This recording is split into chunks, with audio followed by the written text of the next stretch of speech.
Hello, how you doing? And welcome to How to Cook Great. If you like what you're seeing, please do subscribe and also leave us a comment. Okay, let's get moving.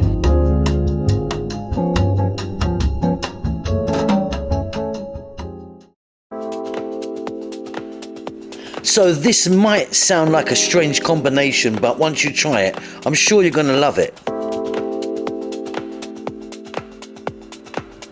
Absolutely nothing to it. So we're going to get some cucumbers and we're going to just chop them and slice them fairly thin.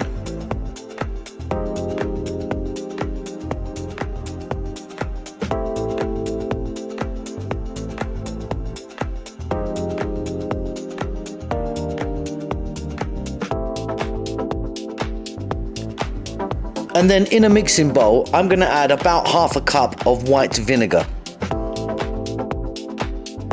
Up to you, but I like the fresh chili in there. I think it's delicious. Salt and black pepper.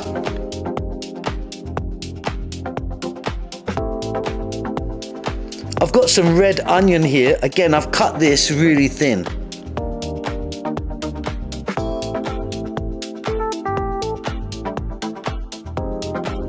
And then I'm adding some honey. Maybe there's about a tablespoon and a half or so there. You can adjust all of the ingredients. Simply just give that a mix and you've got an absolutely wonderful salad. And believe it or not, it will taste better tomorrow once it's been in the fridge overnight.